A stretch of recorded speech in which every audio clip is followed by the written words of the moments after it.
नमस्कार, जय हिंद, जय बिहार। मैं हूं आप सबका दोस्त वकील सह पत्रकार एस के पंकज। हमारे आईटी मैनेजर हर्षित शर्मा जी से मैंने एक बार कहा कि हर्षित बाबू आप थोड़ा अपने खान पान पर ध्यान दीजिए, because healthy body keeps healthy mind. यानी स्वामी विवेकानंद ने भी कहा था कि स्वस्थ शरीर में ही स्वस्थ दिमाग का वास होता है। तो वो कहते हैं कि मैं तो स्वस्थ हूं, मुझे तो कुछ हुआ नहीं है और मैं तो काफी फुर्तीला भी हूं और दिन रात दिन में जो है वो जम करके कॉलेज, रात में पढ़ाई और देर रात तक आपका आईटी का पूरा काम देखता हूं। तो मेरे स्वास्थ्य में हुआ क्या है? तो मैंने कहा कि ठीक है, कुछ स्वास्थ्य में हुआ नहीं है, लेकिन शरीर हट्टा कट्टा होना ही चाहिए, क्योंकि मर्दों को जो है वो अपनी रक्षा स्वयं करनी होती है और औरतों की रक्षा के लिए कोई ना कोई उसके साथ एक पुरुष होता है। अब आज की महिलाएं और आज की जो है वो बेटियां सशक्त हो गई हैं, खुद का रक्षा कर ले रही हैं, लेकिन पारंपरिक रूप से एक औरत की रक्षा के लिए उसका सुहाग, उसका पति हमेशा उसके साथ रहता है। एक बेटी की रक्षा के लिए उसका बाप, एक बहन की रक्षा के लिए उसका भाई हमेशा उसके साथ रहता है, उसके ऊपर नजर रखता है और रक्षा करता है।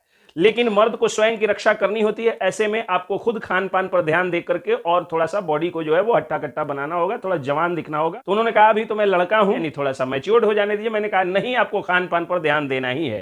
फिर हर्षित शर्मा जी ने बताया कि वो सुबह वो जल्दी उठते हैं और हल्का फुल्का जो है वो रोटी सब्जी इत्यादि नाश्ता माँ के हाथ का बनाया हुआ करके और चले जाते हैं कॉलेज। कॉलेज में वो जो है 2 बजे 3 बजे तक कॉलेज में उनको रहना पड़ता है और इस दौरान उन्हें बीच में जो है वो कुछ खाने के लिए अच्छा मिल नहीं पाता है। वो जाते हैं रेस्टोरेंट में कुछ खाने के लिए, तो देखते क्या है कि होटल का जो वेटर है, जिस होटल में वो जाते हैं खाने, सबसे पहले वो एक मोतिहारी का फेमस होटल जहां का रसगुल्ला, गुलाब जामुन, छेना की जिलेबी इत्यादि फेमस है, वहां जाते हैं। तो देखते क्या है कि जो वेटर होता है वो चम्मच से जब रसगुल्ला उठाता है तो एक हाथ चम्मच, एक तरफ से रसगुल्ला को चम्मच और एक तरफ से अपने अंगूठा से दबा करके उठा के रखता है। और इस दौरान होटल का जो वेटर होता है वही होटल का जो है वो हलवाई भी होता है, यानी वो चाय भी बनाते रहता है एक तरफ, और पसीने से तरतर होता है, आग के पास उसको रहना पड़ता है। ऊपर से एस्बेस्टस लगा हुआ है तो और गर्मी है, पसीना चू रहा है टप टप, और पसीना उसके हाथों से होकर के रसगुल्ला में भी जा रहा है। उनका मन घिना जाता है और वो जाते हैं कोल्ड ड्रिंक पीते हैं एक जगह बैठ करके, एक कैफे में। वहां पर जाते हैं तो क्या देखते हैं कि कोल्ड ड्रिंक का बोतल जो खोल रहा है, बोतल खोलने के बाद में जो ऊपर का जो हिस्सा होता है, लोहे का हिस्सा, जो सीसी जो ग्लास वाला बोतल होता है, उसमें जो है वो जंग लगा हुआ है। तो वो कहते हैं इस जंग को साफ करिए। होटल का वेटर आता है और आकर के उसको जो है वो जंग को साफ करता है खुद के हाथ से। इस दौरान फिर वो पसीने से तरतर है और उसकी पसीने की एक आध बूंद जो है वो बोतल में टपक जाती है, वहां से वो चल देते हैं। फिर वो जाते हैं फुटपाथ की ओर, क्योंकि हमने एक अभियान चलाया था कि फुटपाथ पर कई लोग जो है वो खाना पसंद नहीं करते हैं, कई लोगों को शर्म आती है। तो मैंने जो है ये एक मुहिम चलाया था कि फुटपाथ पर गर्व से हम खाएं।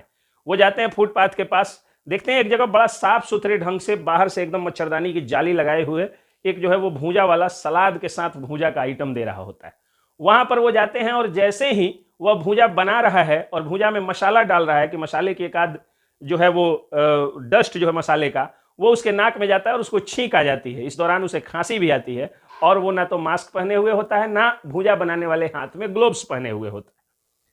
इस तरह से हर्षित शर्मा जी वहां से भी चले जाते हैं। वो पिज्जा के, बर्गर के दुकानों पे जाते हैं और देखते हैं कि हर जगह जो हलवाई और वेटर होते हैं वो हाथ से ही सामान को टच कर रहे हैं।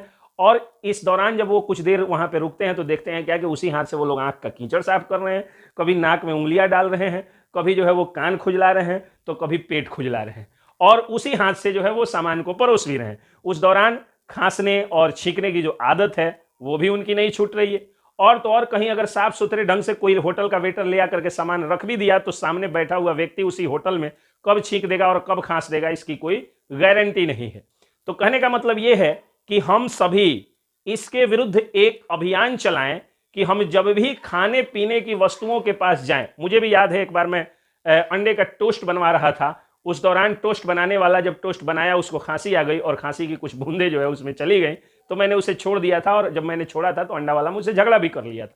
मैंने अपना गांधीवादी तरीके से उसको समझा करके मैं वहां से चल दिया जान बचा के, क्योंकि मैं उसका म्यूकस खाना नहीं चाहता था। भारत में एक बड़ी जनसंख्या जो नौकरी पेशे वाले लोग हैं, जो अपने माँ बाप के साथ या पत्नी के साथ नहीं रहते हैं, वो लंच के लिए बाहर के होटलों पर आज भी निर्भर रहते हैं और वहां पे गंदगियां इस तरह से होती हैं। तो अब समय आ गया है जब फूड एडल्ट्रेशन के साथ साथ फूड कंटेमिनेशन पर भी हम लोग ध्यान दें और खाने पीने की वस्तुओं को साफ सुथरे ढंग से बनाया जाए, वही और उसी होटल में हम लोग खाएं। आप लोग सब लोग जानते हैं कि जो रसगुल्ला होता है उसका जो हलवाई होता है वो हाथ से ही उसको छेना में मैदा मिला करके और उसको बनाता है, पेड़ा भी हाथ से ठोकता है। तो इस दौरान उसको ग्लोव्स होना चाहिए, और बनाने के दौरान या परोसने के दौरान हाथ में ग्लोव्स और नाक में मास्क जरूर होना चाहिए। ऐसा देखें उसी होटल में खाएं। और होटल मालिकों से, रेस्टोरेंट मालिकों से और फुटपाथ के अपने सभी भाइयों से मैं एक गुजारिश करना चाहता हूं कि आप लोग भरसक हाथ में ग्लोव्स और नाक में मास्क का प्रयोग जरूर करें, तब जाकर के लोग आपके पास खाएंगे। अन्यथा अब लोग जो है धीरे धीरे बाजार की वस्तुओं को खाना छोड़ देंगे और इस तरह से एक बड़ी संख्या बेरोजगार हो सकती है।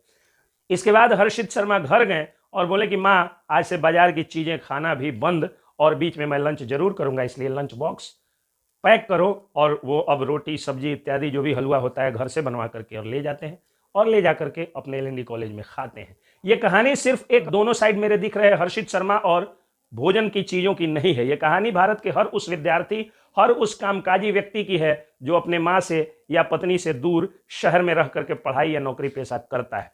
तो शरीर को अगर स्वस्थ बनाना है, शरीर को अगर हट्टा कट्ठा बनाना है, मजबूत बनाना है, तो खान पान की चीजों को साफ सुथरे ढंग से रखिए और खाइए। कुछ तो होगा कि इस उम्र में भी आज तक मेरे बाल नहीं पके, दाढ़ी नहीं पके, और आज तक मैं जवान दिखता हूं।